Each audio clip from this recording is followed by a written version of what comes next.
산 정상에 올라가 보면 자물쇠가 주렁주렁 매달린 벽이 있습니다. 혹시 보셨나요?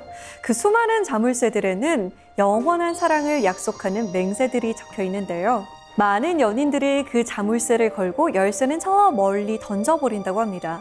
누군가 그 열쇠를 찾아서 자물쇠를 열면 사랑은 깨져버린다는 전설도 있죠. 문득 이 땅의 시간이 한참 흐른 후에 누군가 자물쇠 벽을 발견한다면 어떤 의미로 생각할까 하는 엉뚱한 상상도 해봅니다. 그런데 여기 삶이 남긴 그 무엇으로 인류의 과거를 다루는 학문이 있습니다. 바로 고고학이죠. 지금처럼 세계의 문이 다 닫힌 요즘 안방에서 편안하게 세계 문화유산을 감상할 수 있도록 우리 스미다를 찾아와 주셨는데요. 고고학자 유영옥 교수를 만나봅니다.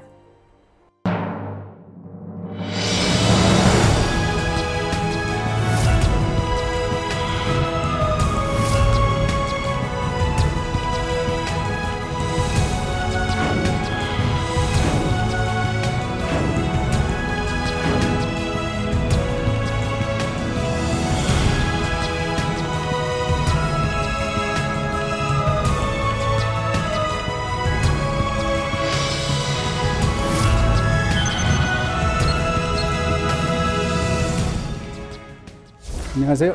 안녕하세요, 교수님. 네. 저는 고고학자라고 하면 인디아나 존스가 가장 먼저 떠오르더라고요. 네. 그 영화의 주인공이 고고학자였잖아요. 네. 사실 저도 그 영향을 많이 받았어요. 아, 근데 와 보니까, 그러니까 네. 고고학을 전공하러 대학교에 들어와 보니까, 일단 그런 생각하고 온 사람들이 저뿐만이 아니었는데, 그러다가 중간에 전혀 다른 분야라는 거를 깨닫고 다른 쪽으로 나간 사람도 있고, 저는 그걸 알면서도 그냥 어떻게 계속 이 자리에 남게 돼서 오늘 여기까지 오지 않았나 생각이 드는데, 인디애나 존스 말고도 여러 가지 다양한 그런 미디어의 주인공들이 상당히 많고 또 약간 좀 흥미로우면서도 판타지성이 있는 건 사실입니다. 근데 실제 고고학은 뭐 오늘 제가 말씀드리겠지만 네. 그것과는 너무나도 다른 그런 게 있다는 거 먼저 얘기 드릴게요. 그래도 고고학을 공부한다는 건 과거의 세계로 가는 문을 하나 가지고 있는 것과 비슷할 것 같아요. 네, 그렇습니다. 그 과거에 대해서 알고자 하는 거는 모든 사람들이 어떤 그런 그 바램이기도 해요. 왜 우리가 많이 쓰는 것 중에 노스텔지어라는 말이 있습니다. 네. 과거를 그리워하고, 특히 나이 드신 분들 같은 경우는 과거를 너무나도 사랑하고 과거가 다시 한번 왔으면 좋겠다 이런 얘기입니다. 제가 하는 고고학이 바로 그런 과거를 좀 더 생생하게 알려주고, 노스텔지어 같은 건 없고 과거 자체는 지금 현재하고도 큰 차이는 없었다. 다만 우리가 과거를 통해서 보다 더 현명하게 미래를 대비할 수 있게 하는 거는 역사학에서 추구하는 근본적인 목적과 많이 흡사한 게 있습니다. 요즘처럼 어디 가기 어려운 때에 안방에서 세계 문화유산을 쭉 둘러볼 수 있다고 하니까 기대가 많이 듭니다. 네. 오늘 강연 잘 부탁드립니다. 네, 알겠습니다. 감사합니다.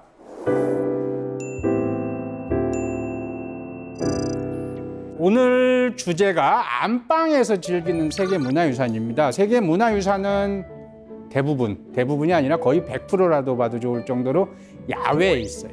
그리고 여러분들이 항시 생활하시는 집이라는 공간에서 어느 정도 떨어져 있습니다. 근데 다들 아시다시피 요즘 쉽게 외출이 허용되지 않고 또 거리두기라는, 근데 사실 세계문화유산과 거리를 둘 필요는 없습니다.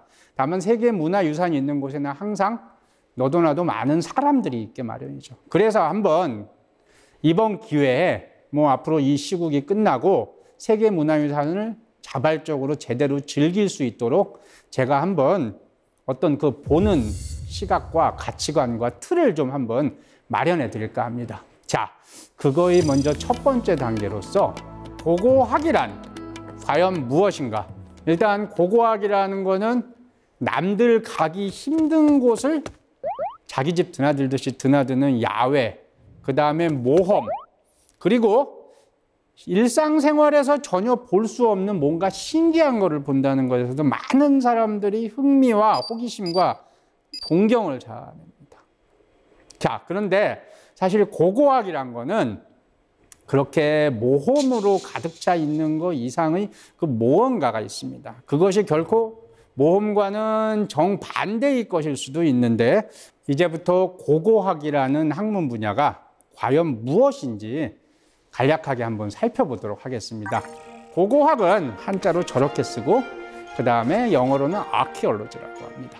일단 한자로 쓰여진 고고학은 과거의 옛 고자를 쓰는데 이것을 탐구한다는 뜻입니다. 탐구한다는 고자가 되겠는데 이 고라는 거는 그냥 막연하게 생각한다는 그런 의미보다는 머리를 갖고 즉 이성으로 이성이지 감성이 아니다. 그러니까 감성이라는 거는 상상이 작용하는데 이성이라는 거는 어느 누구든지 객관적으로 공감할 수 있도록 생각한다는 의미에서 고자를 씁니다. 그래서 고고학이 되겠습니다.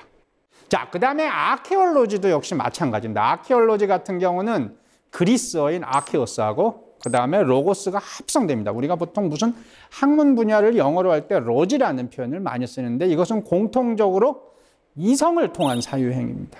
즉 고고학, 아케올로지 모두 다 과거에 대해서 객관적인 지식을 머리를 써서 이성을 갖고 탐구하는 그런 분야라고 보면 되겠습니다. 그 다음에 가장 중요한 게 물질 자료를 가지고 과거를 탐구하는 것입니다. 과거로부터 현재까지 남아있는 물건들, 이것을 우리가 다루게 되는 것이 고고학이 되겠습니다. 자, 지금 보시는 것이 바로 고고학의 한 발굴 현장의 모습이 되겠습니다. 과거에 저것이 아마 1992년도 지금 현재 국립박물관 관장이신 백이동 관장님도 계시고 그 다음에 우리나라 한국고고학계의 선구자이신 삼불 김원용 선생님 그리고 그 옆에는 당시 학생이었던 제가 있습니다. 자, 이러한 고고학은 최근에도 저희 학과 학생들과 비슷한 방식으로 이루어지고 있습니다. 보시면 알겠지만 인디애나 존스하고 비슷하다면 비슷한 거는 꾀죄죄한 것밖에 없습니다. 근데 사실 저기서 뭔가 낭만을 찾기는 쉽지가 않죠. 여기는 포천, 경기도 포천시에 있는 사람들이 잘 드나들지 않습니다. 실제로 우리가 이 사진을 찍을 때도 바로 옆에 멧돼지 떼가 가닐 정도였는데 고고학은 이렇게 사람들이 안 가는 곳을 다니면서 지금 손에 연장 하나씩 들고 있죠. 이렇게 돌아다니면서 땅을 조금씩 파보면서 노출된 것들을 우리가 수습하고 그걸 통해서 본격적으로 발굴을 하기 전에 과연 이 땅에 어떠한 과거의 물질 자료가 있나 그 흔적을 먼저 찾아내게 됩니다. 지금 보시는 것들은 박물관에 있는 토기들인데 사실 여러분들이 박물관 가서 보면 이것은 박물관에 있기 때문에 아주 그냥 자연스러운 토기로 묘사가 되지만 이것이 어떤 과정을 거쳤나 예를 들면 땅속에 한 수천 년 정도 묻혀 있다가 그것을 고고학자들이 발굴이라는 작업을 통해서 파냅니다. 근데 저 상태로 그대로 나오는 경우는 거의 없습니다. 다 산산조각 깨진 걸 나오는데 이것을 수개월 동안 복원하고 붙이고 그래서 지금 박물관에 전시할 수 있는 수준으로 만들어 놓습니다. 자, 그 다음에 지금 보시는 게 경기도 연천군에 있는 정공이라는 구석규적, 세계적으로 유명한 구석규적인데 그 발굴 작업입니다. 대략 사람들 높이를 볼 때 한 5, 6m 정도 파 내려갔습니다. 그 다음에 땅의 색깔이 위에는 빨간색, 아래는 노란색이죠. 그것은 바로 수만 년 동안 당시 땅이 퇴적되던 당시 환경이 변했기 때문에 땅 색깔도 바뀌는 겁니다. 자, 이렇게 그 땅을 파내면서 여기서 나온 석기들을 수습하고 그 다음에 오른쪽 사진은 이렇게 땅을 파내려가는 동안 꾸준히 발견되는 유물들을 그 즉석에서 변질되지 않도록 세척하고 그 다음에 기록을 하는 작업이 동시에 이루어지게 됩니다. 자, 그래서 나온 게 이게 바로 주먹도끼라고 불리는 구석기 시대의 그러한 유물이 되겠습니다. 이것이 바로 고고학이 이루어지는 방식이라고 볼 수 있는데 여기서만 끝나는 게 아닙니다. 일단 보시면 많이 아시는 그런 거죠. 바로 이집트 기자라는 도시에 있는 피라미드하고 그 다음에 그 옆에 있는 사람과 사자의 합성물이라고 볼 수 있는 스핑크스의 석상이 되겠습니다. 이렇게 엄청나게 커다랗고 그 다음에 그 당시 최고 신분이던 이집트의 왕인 파라오를 위한 전적인 공간이 되겠습니다. 자, 그런데 고고학은 이렇게 웅장하고 휘황찬란하고 그 다음에 뭔가 좀 럭셔리한 그런 물질 자료만 다루는 게 아니라 오른쪽에 있는 물건, 식사 중인 분은 좀 모르겠지만 우리 아나운서 이게 뭐 같아요? 식사 중이면 좀 그렇다고 하셨으니까 네. 배설물이 그렇습니다. 아닌... 식사한 다음에 한참 있다 나오는 건데 자, 고고학은 이런 것까지도 연구를 해야 된다. 왜냐하면 과거에 남긴 엄연한 물질 자료이고 그 다음에 사람 몸을 거쳐서 나온 거고 그 다음에 사람이 과거에 섭취하는 거는 역시 마찬가지로 그 당시 과거에 사람과 함께 살던 동물, 식물, 광물입니다. 자, 이걸 통해서 우리가 그 당시 어떤 동식물을 사람이 섭취했고 또 이것을 먹은 사람의 건강 상태는 어떠했고 그 다음에 이러한 식재료가 그 당시 서식하던 당시의 환경도 알 수가 있습니다. 어떻게 보면 옆에 있는 피라미드나 스핑크스보다 훨씬 더 그 당시 사회에 대해서 더 많이 알려줍니다. 우리가 딱 보기에는 고고학이라면 왼쪽에 있는 그런 뭔가 좀 봐서 멋있는 그런 것만 하는 줄 알죠. 그리고 인디애나 존스도 그런 것만 하는데 인디애나 존스가 배설물 연구한다 그러면 아마 그 영화는 흥행하지 못했을 겁니다. 고고학은 이런 것까지, 그러니까 과거에 남긴 모든 물질들을 모두 다 다룰 수 있는 한 최대한 다루고 당연히 어떻게 다루냐. 눈으로만 본 것뿐만이 아니라 사람 눈으로 볼 수 없는 거, 예를 들면 현미경을 갖고 보기도 하고 또 현미경으로도 못 보이는 거예요. 레이저 같은 걸로 혹은 엑스레이 같은 걸로 파괴하지 않고 보는 이런 여러 가지 다양한 방법을 구사합니다. 지금 보시는 분은 그 하얀 가운을 입고 있어서 우리가 머릿속에서 흔히 이 사람은 과학자다. 뭐 반도체 만들고 로켓 만들고 이런 사람이 아닐까 생각하는데 이 사람도 고고학자입니다. 다만 물질을 분석하는 데 특화된 사람으로서 지금 현재 캠브리지 대학교, 영국의 캠브리지 대학교의 고고학과에 있는 실험실에서 연구를 하고 있는 사람이 되겠습니다. 역시 마찬가지로 아케올로지스트, 고고학자가 되겠습니다. 고고학은 그렇기 때문에 자연과학적인 그런 지식 분야도 상당히 많이 섭렵을 해야 됩니다. 지금까지 고고학에 대해서 간략하게 알아봤는데 그러면 역사학과의 차이는 뭘까요? 역사학은 고고학과는 달리 과거로부터 남겨진 문헌자료, 텍스트, 글자로 쓰여진 것이 되겠습니다. 그러나 고고학 같은 경우는 글자를 포함해서 여러 가지 다양한 물건을 갖고 이러한 물건이 전해주는 과거의 메시지를 우리가 판독하거나 해독하는 것이 되겠죠. 모든 과거를 다 알 수는 없습니다. 그러나 그것을 알기 위해서 텍스트가 전달해주는 메시지 그 이상의 것을 추구하는 걸로 우리가 보면 되겠습니다. 문자 이전의 시기는 바로 선사시대라고 합니다. 선사라는 것은 역사가 있기 이전의 단계가 되겠죠. 그러면 역사가 있기 이전의 사람들은 뭘 하고 있었나? 문자를 남기지는 않았지만 지금 우리나라 강화도에 있는 고인돌, 다른 말로 지성묘라고 불리는 청동기 시대의 묘제입니다. 요즘 같은 경우는 사람이 죽으면 파묻고 그 다음에 비석을 세우죠. 비석에는 문자를 쓸 수가 있습니다. 누가 언제 태어나서 언제 죽고 그 다음에 살아있는 동안 무슨 일을 했고 그들이 남긴 자손은 무엇이 있다. 이것이 가장 일반적인 무덤의 그런 기록이라면 문자가 없던 당시에는 그냥 저렇게 탁자 모양의 고인돌만 남겨놨습니다. 다만 이렇게 엄청나게 커다란 돌을 죽은 사람이 끌고 올 수는 없죠. 죽은 사람이 남긴 사람들 혹은 죽은 사람과 친분이 있거나 안면이 있는 사람들이 그 죽은 사람을 위해서 저것을 끌어왔다. 그렇다면 우리가 뭘 할 수 있냐. 죽은 사람은 적어도 상당히 높은 지위에 있던 사람이구나. 문자는 없지만 우리가 그 정도는 알 수 있고 그 다음에 그 고인돌 밑에 있는 유물들을 파보면 뭐가 있을까요? 청동기 시대니까 청동기가 나오기도 하고 당시 엄청나게 귀중한 희소품 같은 것들이 함께 묻혀 있는 걸 봐서 청동기 시대 비록 문자는 없고 기록은 남아있지 않았지만 어느 정도 계급화가 진행되었다는 걸 우리가 알 수가 있습니다. 자, 그 다음에 문자가 남겨진 시대도 고고하게 할 수 있는 것들이 많습니다. 우리한테 상당히 익숙한 삼국사기가 되겠습니다. 삼국사기는 우리가 삼국시대를 연구하는 데 있어서 상당히 중요한 소위 말하는 표준이 되는 역사 기록이라고 해서 정사라고 합니다. 올바른 역사라고 합니다. 자, 그러나 여러분들 아시겠지만 삼국사기는 삼국시대에 쓰여진 게 아닙니다. 고려시대 때 김부식이라는 사람이 있었습니다. 자, 김부식이라는 사람은 경주 출신입니다.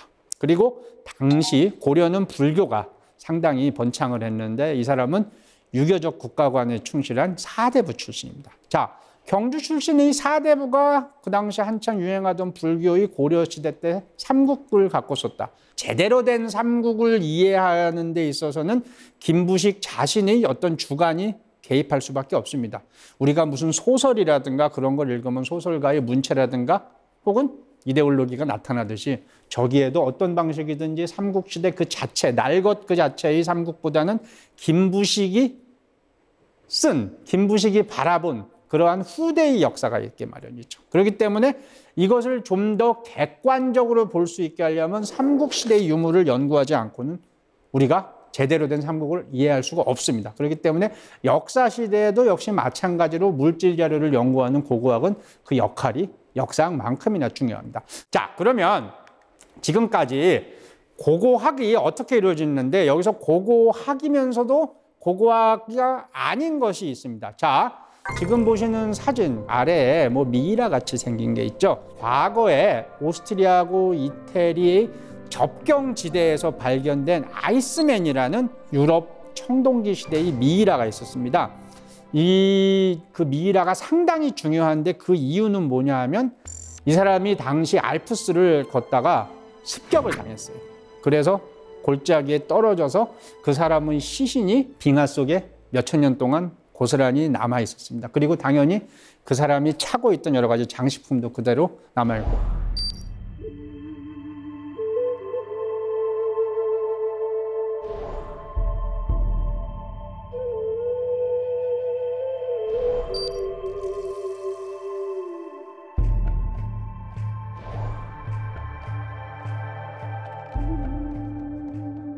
이 시신 하나 때문에 당시 유럽에서 살던 사람들이 몸이라든가 그 다음에 그들이 꿈이었던 것, 그 다음에 그들이 가지고 다녔던 물건들이 고스란히 정보가 우리에게 지금 현재 몇천 년이 지난 상태에서도 전달될 수가 있습니다.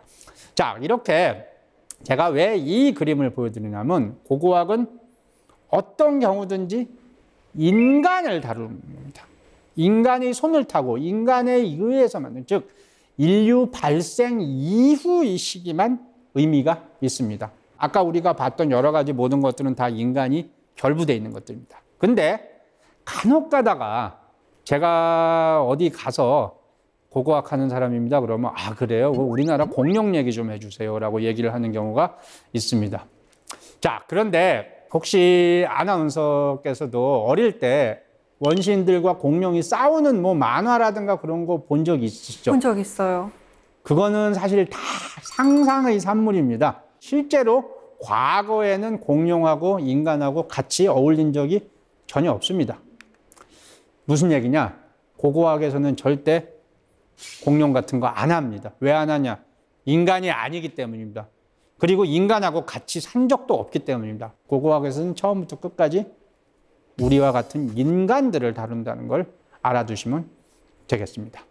본격적으로 이제 고고학이 다루는 거, 물질 자료라고 했습니다. 자, 물질 자료 중에서 전 세계 사람들이 모두 다 그 가치를 인정하고 그 다음에 과거로부터 물려받아서 우리의 후손들한테 다시 전수해지기 위해서 어떤 공감대를 형성한 하나의 제도적인 산물이 바로 유네스코 세계 문화유산이 되겠습니다. 문화유산이 무엇인가 우리가 알아볼까 하는데요. 문화유산을 이해하기 가장 좋은 방법은 그거의 상대되는 개념으로서 자연유산과 문화유산을 비교하는 것이 되겠습니다.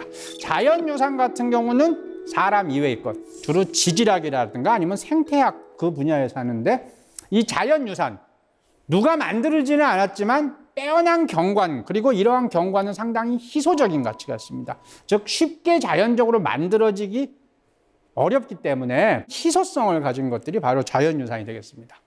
자, 그 다음에 문화유산, 말 그대로 사람이 만들었다고 얘기했죠. 문화적이면서 동시에 미적으로 어느 누구든지 그런 가치를 느낄 수 있도록 예술적인 공법이 가함이 된 것을 얘기합니다. 자, 유물 중에도 제대로 만들어진 것이 있고 제대로 못 만들어진 것이 있고 아무렇게나 만들어진 것이 있습니다. 우리가 아까 봤던 스핑크스나 피라미드는 그 당시 기준에서 일단 규모도 거창하고 또 상당히 예술적 가치를 보여주지만 그 옆에 있던 배설물은 아무나 만들 수가 있죠. 이것을 문화유산이라고 하지는 않습니다. 자, 그렇기 때문에 이 문화유산은 희소성이 있는 것은 자연유산과 같지만 예술적인 가치로서, 즉 사람 손을 탔다는 것. 그렇기 때문에 앞으로도 세월이 흐르면 어떻게든지 변형이 될 수가 있습니다. 그래서 이것을 변형을 최소화시키기 위해서 지금 현재 우리가 그것에 대해서 조금이라도 신경을 쓰고 또 보존을 위해서 노력을 하고 이러한 노력을 해서 세계 각국의 모든 사람들이 한꺼번에 모여서 공감대를 형성하는 것이라고 보면 되겠습니다. 문화유산의 대표적인 사례, 우리나라에 있는 것이고 경주 토암산에 있는 석굴암입니다. 자, 저 석굴암은 사람이 만드는 것이기 때문에 문화유산이 되겠고 원래는 자연 굴을 인공적으로 돌을 깎아서 새롭게 만들었습니다. 그리고 그 가운데에다가 지금 보시는 부처의 석상을 배치했는데 이 퍽가모니의 머리가 꼬불꼬불하다고 합니다. 이것을 우리가 나발이라고 하는데 이러한 꼬불꼬불한 거는 어디서 왔을까요? 바로 인도의 간다라 미술에서 왔습니다. 간다라 미술에서 중국을 거쳐서 내려오는데 인도의 간다라 미술은 어디서 왔냐? 당시 알렉산더 대제의 인도 원정을 통해서 그리스 조각품으로부터 전수받은 겁니다. 자, 그리스의 어떤 조각적인 양식 요소가 중국, 인도, 중국을 거쳐서 우리나라 통일신라까지 왔다. 이런 거는 상당히 독특한 스타일을 보여주고 있기 때문에 보존해야 될 가치가 너무나도 뛰어나서 인류 전체가 모두 향유하고 이것을 그대로 간직하자는 의미에서 세계문화유산으로 현재 유네스코에 등재가 되어 있습니다. 그럼 고고학과 문화유산의 관계에 대해서 알아봅시다. 고고학은 바로 문화유산을 발견 혹은 발굴합니다. 아까 우리가 발굴하는 걸 봤습니다만 물론 대부분이 세계문화유산으로는 턱없이 부족한 일상 유물입니다만 그럼에도 불구하고 상당히 예술적으로 뛰어난 것들을 우리가 발견하기도 하고 또 지금 현재 우리가 가지고 있기도 합니다. 자, 이것을 원상대로 복원해서 온전한 과거를 되찾는 일이 첫 번째 고고학이 그 업무이기도 하고 두 번째로는 문화유산을 국가 혹은 국제적으로 인정하도록 우리가 홍보를 하는 것이고 그 가치를 또 전달하는 것입니다. 대표적인 것이 바로 국립기관인 문화재청이 되겠습니다. 그래서 잠깐 우리나라의 문화재청이 이러한 문화유산에 대해서 어떻게 업무를 하고 또 이런 문화유산을 보존하고 홍보하는지에 대해서 잠깐 동영상으로 살펴볼까 합니다.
문화유산이라는 것은 우리가 즐기고 누리는 거이면서 동시에 의무로서 그것을 고스란히 보존해줘야 됩니다. 즉 권리와 의무가 함께 투영된 그런 물적 자원이라고 보면 되겠습니다.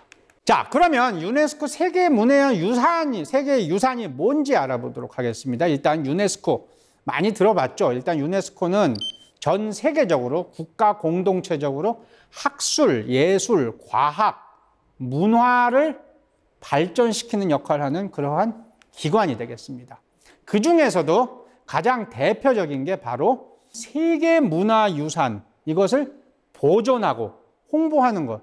이것이 제일 먼저 등장한 것은 이집트에서 아스완댐이 만들어지면서 물속에 잠길 뻔했던 아부심벨 신전을 통으로 뜯어내서 다른 곳으로 이전을 했습니다.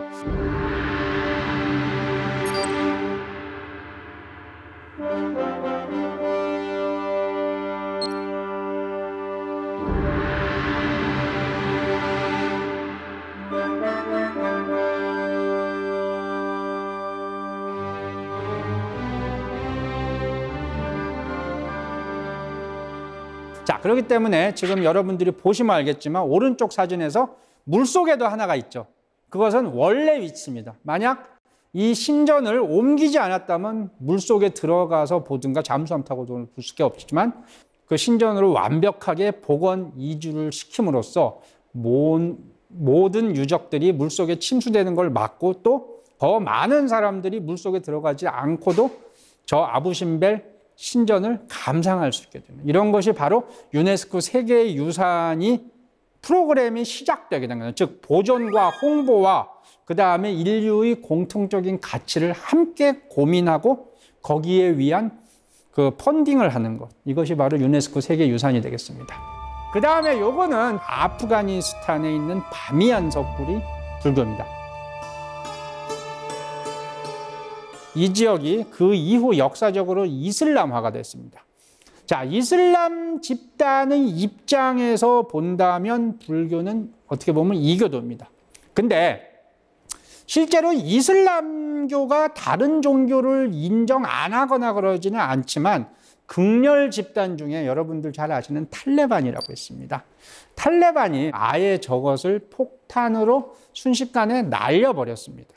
그래서 많은 사람들이 지탄을 하고 그다음에 국제적으로도 지금 상당히 문제가 됐는데 어쨌든 다행스럽게도 이것은 지금 현재 복원을 하고 있습니다. 이러한 사업까지도 우리가 유네스코에서 하면서 세계유산을 보호하고 복원까지 담당하고 있는 것을 우리가 알 수가 있습니다.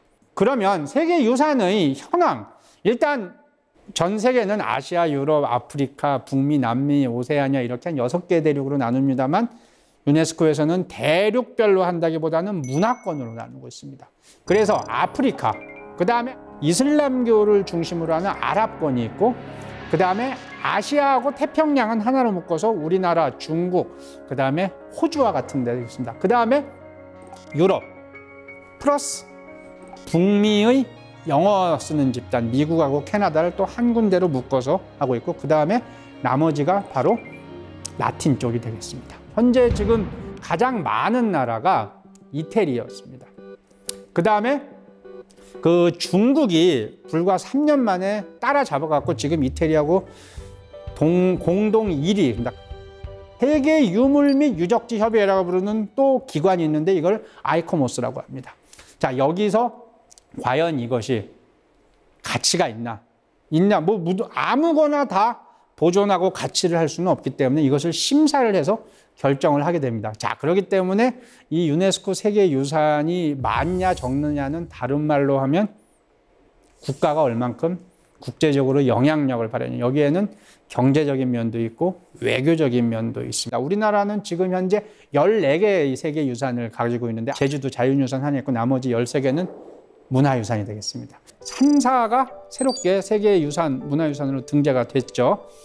자, 서원도 등재가 됐고 이렇게 매년 각국에서 세계유산을 등재하기 위해서 노력을 하고 있습니다. 그래서 우리나라의 면적이라든가 그런 거에 비할 때 나름 꽤 많습니다만 앞으로 이런 것들이 더 등재가 되려면 지금부터 노력을 할 필요가 있습니다. 자, 문화유산에 대한, 세계문화유산에 대한 지식, 이것은 단지 어디 가서 여기 가봤다, 너 가봤냐, 사진 찍고 이런 관광 자원의 그 이상의 가치가 있습니다. 그것은 바로 우리가 진정한 글로벌 세계의 한 사람으로서 다른 나라, 우리나라 이러한 양자적인 구분보다는 함께 살아가는 그런 사람으로서 세계문화유산을 이해한다는 것은 결국 그 세계문화유산 나라에 대한 진지하면서도 애정어린 관심을 나타내고 있습니다. 자, 그러면 지금부터 세계유산을 살펴보도록 하겠습니다. 제가 학생들과 주로 다니면서 남긴 것들인데 지금 보시는 거는 캄보디아에 있는 앙코르와트 유적이 되겠습니다. 인디애나 존스만큼이나 또 고고학으로 유명한 툼레이더라는 영화가 바로 여기서 촬영을 됐죠. 이 앙코르와트는 당시 앙코르 문명이 있다가 그것이 없어지고 한동안 밀림에 버려진 상태였기 때문에 지금 보시는 것처럼 그 열대 우림지대의 나무가 건물을 뚫고 지나가고 있습니다. 어쨌든 이것도 상당히 중요한 볼거리이기 때문에 그대로 남겨놓고 있습니다. 자, 지금 보시는 것은 인도에 있는 타지마할이 되겠습니다. 인도는 지금 현재 종교가 힌두교입니다만 그 이전에 불교가 있었고 또 불교 이후에 무굴 제국이라는 징기스칸의 후예들이라고 스스로 자처한 사람들이 이슬람 제국을 세우게 됐습니다. 그 이슬람 양식으로 지어진 것이고 이것을 짓기 된 동기가 바로 왕비가 죽어서 왕비 묘를 만든 거예요.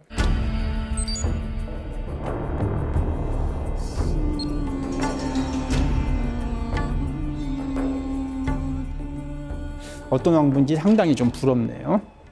자, 이것은 프랑스에 있는 생떼밀리옹이라는 그런 도시입니다. 그 와인의 산지로도 유명하지만 실제 당시 중세 유럽의 그 마을의 일상이 그대로 남아 있어서 세계유산에 등재된 것이기도 합니다.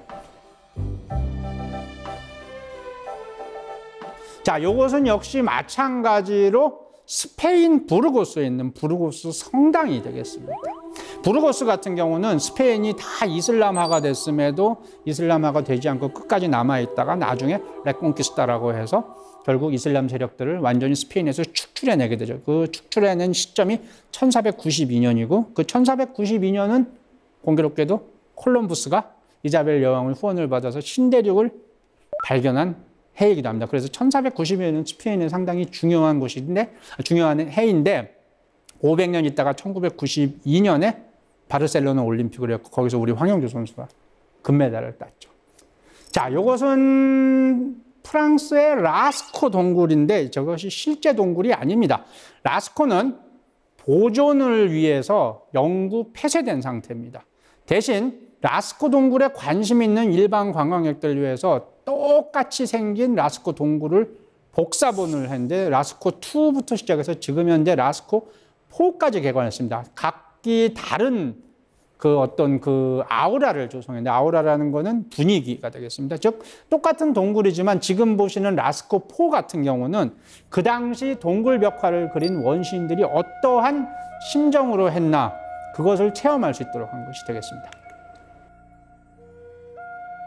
자, 이것은 이태리 폼페이가 되겠습니다. 그 뒤에 있는 베수비우산 화산이 터지면서 여기가 완전히 그 화산재 그 파묻히게 되는데 이것을 다시 화산재를 긁어내면서 만든 것이 바로 지금 보시는 유적이 되겠습니다.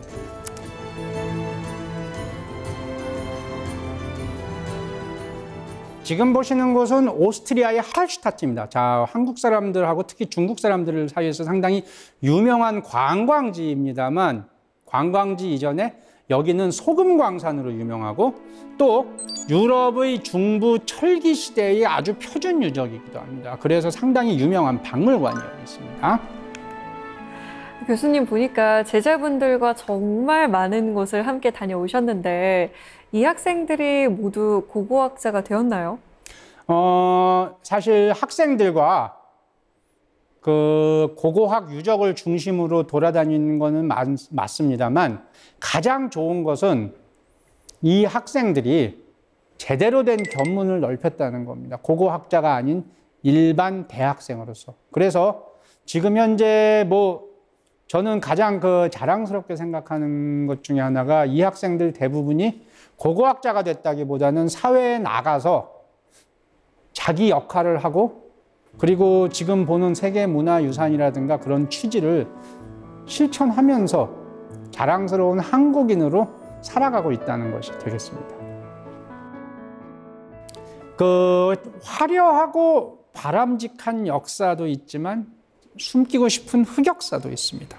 이런 것도 우리가 보존을 할 수가 있습니다. 그리고 다시는 이런 일이 발생하지 않도록 후손들한테 봐라, 물질적인 증거로 남겨줘야 됩니다.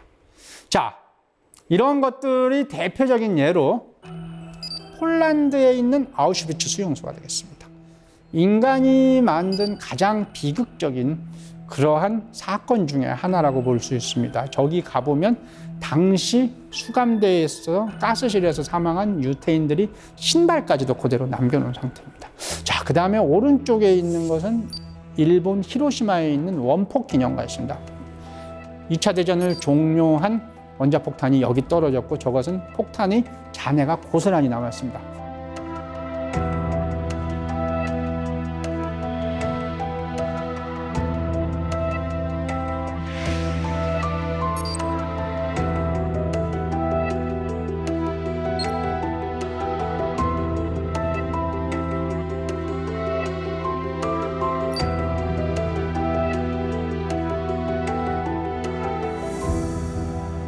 자, 그러면 이 세계 문화유산, 뭐 여러 가지를 다 우리가 얘기할 수는 있겠습니다만 과연 누구의 역사인가라는 것입니다. 알다시피 지구상에는 수많은 나라가 있습니다만 이러한 나라 중에 식민지를 겪은 나라가 대부분이 되겠습니다. 우리나라도 마찬가지죠. 과연 이것이 어떤 나라의 세계문화유산인가? 그거에 대해서 한번 진지하게 생각해 볼 필요가 있습니다. 자, 제가 학생들과 갔던 그리스 파르테논 신전이 되겠습니다. 지금 보시면 알겠지만 저 부분 박공, 프리즈라고 하는, 아니 그 박공이라고 하는 부분인데 거기가 없습니다. 저기에 엄청나게 중요한 조각품이 있어요. 이 조각품을 보려면 여기로 가야 됩니다. 여기는 영국의 대형 박물관입니다. 이것은 과연 누구의 문화유산인가라고 할 때 영국이 꾸준히 관리하고 보존하고 앞으로도 계속 가지고 있기 때문에 영국의 문화유산이다라고 해야 될지 아니면 이것이 원래 소속처는 그리스고 또 문화적인 양식이라든가 그 기술적인 면모는 그리스의 경우에는 그리스인지 이 부분에 대해서 한번 생각해 볼 필요합니다. 이거 말고도 엄청나게 많은 세계의 유산들이 각 곳곳에 흩어져 있기도 합니다. 대표적인 게 이집트가 되겠죠.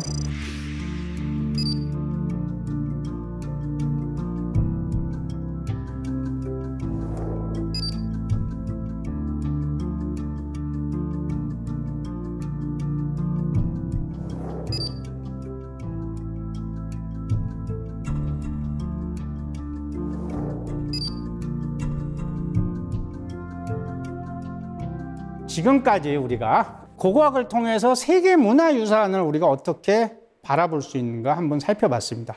자, 그러면 마지막으로 세계 문화유산을 안다는 것이 과연 어떠한 의미를 가져다 주는지 한번 짚고 넘어가도록 하겠습니다. 이것은 단지 고고학의 문제가 아니라 우리가 삶을 살아가면서 갖춰야 될 어떤 하나의 가치관이라든가 인생관 혹은 지표라고 보면 되겠습니다.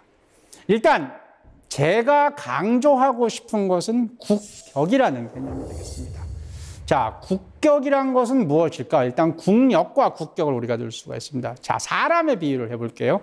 우리가 어떤 사람을 판단할 때 그 사람의 가진 것, 소유물을 가지고 평가하기도 하고 그 사람의 실력을 갖고도 평가하기도 합니다. 근데 가장 중요한 것은 뭘까요? 그 사람의 됨됨이가 가장 중요한 것, 즉 인격이라고 볼 수가 있겠죠. 이것을 우리가 좀 확장해서 나라를 파악한다고 합시다. 우리가 나라를 파악하면 좋은 나라, 나쁜 나라 뭐 이렇게 나눈다고 할 때 그것을 판단하게 하는 기준은 뭘까요? 바로 국민들이 되겠습니다. 즉 국민들 개개인의 인격이 아니라 국민들이 전체적으로서 국가를 대표하고 상징하는 그러한 격, 퀄리티라는 것을 따질 때 우리나라는 국력과 국격 이 두 가지를 모두 다 갖출 필요가 있지 않나 생각이 되겠습니다. 예를 들면 올림픽에서 금메달 몇 개 따고 그다음에 GNP가 몇만 불이냐 이런 것 같이 수치화시킬 수 있는 것은 우리가 국력의 척도로 볼 수 있습니다. GNP로만 따지면 세계 20위권입니다. 근데 국가의 품격으로 따지면 과연 우리가 세계 20위권에 들 수 있을까? 한번 생각을 해볼 필요가 있습니다. 이 국격에 대해서 우리가 생각해 볼 수 있도록 해주는 것이 바로 세계 문화유산이라고 저는 생각합니다. 그 이유는 뭘까? 일단 세계 문화유산이라는 것은 우리나라의 문화유산뿐만이 아니라 다른 나라의 문화유산까지도 우리가 함께 느끼고 이해해 나간다는 것을 얘기합니다. 즉 소통입니다. 그 나라의 문화를 알고 그 문화뿐만이 아니라 역사까지도 안다는 것입니다. 뭐 한 가지 예를 들어볼까요? 아까 우리가 봤던 캄보디아의 앙코르와트라는 유적을 봤습니다. 그 가난한 나라 사람들이지만 그 사람들은 그 문화유산을 엄청나게 자랑하고 또 자기네 역사의 그 어떤 찬란했던 것에 대한 노스텔지아를 항상 갖고 있습니다. 그리고 자기네가 비록 그 여러 가지 뭐 폴포트 정권이라든가 그런 그 역사적인 뒤안길도 있었지만 그 상당히 그 부분에 대해서는 이미 다 초월을 하고 일상에서 행복을 찾아가고 있습니다. 그런데 거기를 물들이는 안 좋은 모습들은 대부분 거기를 찾는 캄보디아보다 훨씬 잘 사는 나라들의 관광객들입니다. 그 중에는 우리나라도 포함되어 있습니다. 예를 들면 세계문화유산으로 버젓이 지정되어 있는 캄보디아 사원, 거기 앙코르와트 사원에서 누워서 담배 피는 분, 한국분이셨습니다. 그 다음에 거기서 시끄럽게 떠들고 아무데나 쓰레기 버리는 분, 다 지금 현재 어느 정도 살게 됐다고 아무데서나 함부로 하는 그런 또 다른 나라 사람들이었습니다. 즉 우리는 거기서 그래 저 나라 사람들은 국력은 세지만 국격은 그것만 못하다라는 걸 깨달을 수가 있고 우리나라도 세계 20위권에 해당하는 국력에 맞는 국격을 갖출 필요가 있습니다. 그러면 어떻게 되냐? 바로 세계문화유산, 우리나라 것뿐만이 아니라 다른 나라 것들도 우리나라 것들처럼 소중히 여기고 또 그들에게 공감대를 표현하고 그런 건 어떻게 되냐? 세계문화유산을 지적으로 우리가 어느 정도 이해를 하고 있어야 될 필요가 있다 이겁니다. 이제 우리나라를 바라보는 눈들이 너무 많아졌다면 우리도 이제 뭔가 좀 품이 있고 그리고 다른 나라 사람들에게 귀감이 될 수 있는 그러한 국격을 갖추는 게 어떨까라고 생각할 수가 있습니다. 지금까지 그 고고학과 세계문화유산과 그리고 이러한 세계문화유산을 통해서 우리가 무엇을 뭔가 더 가치 있는 것을 추구할 수 있나 한번 얘기를 해봤습니다. 감사합니다.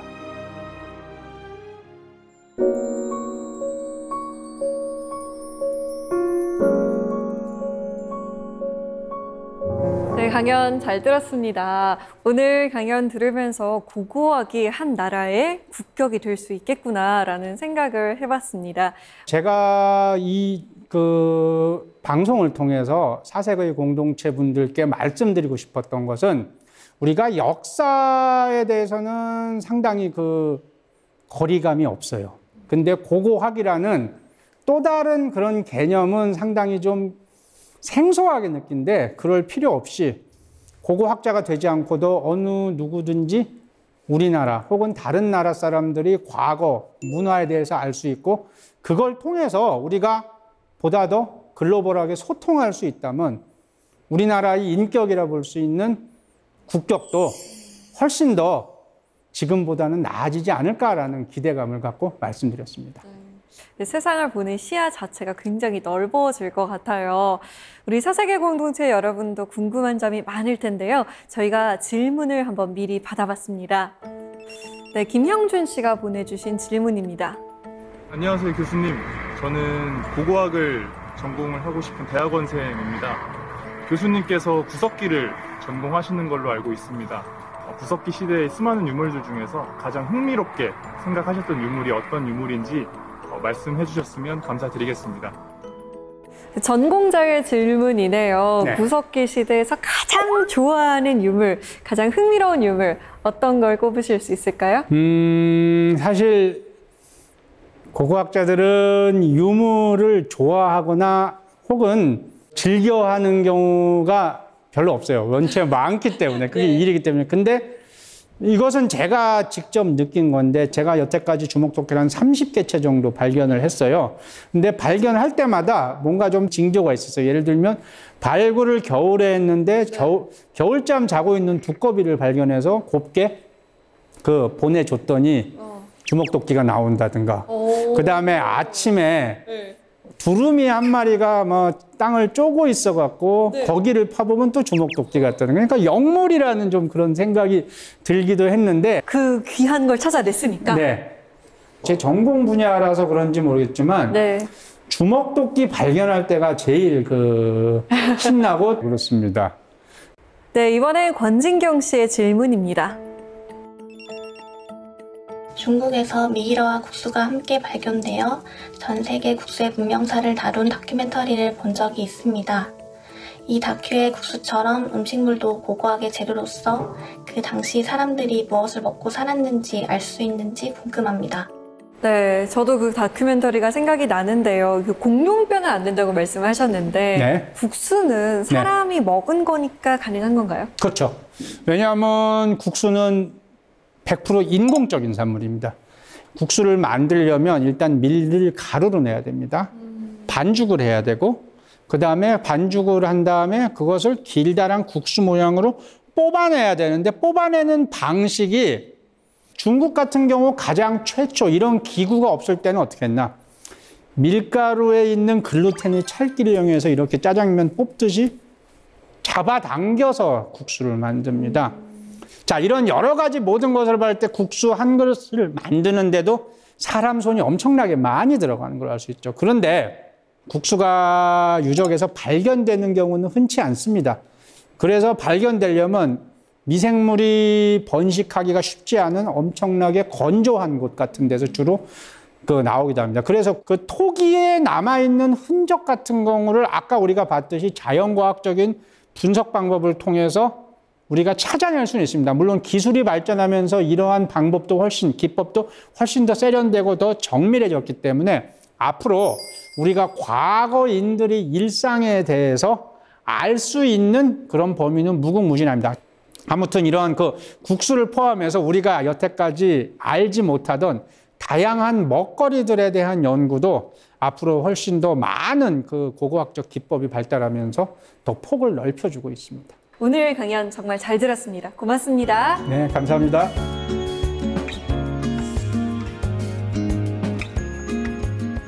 나른한 오후에는 커피 한 잔 생각나시죠? 에스프레소에 뜨거운 물을 넣으면 아메리카노, 또 에스프레소에 스팀 밀크를 넣으면 카페 라떼가 됩니다. 이처럼 이 에스프레소는 커피의 기본 중의 기본인데요.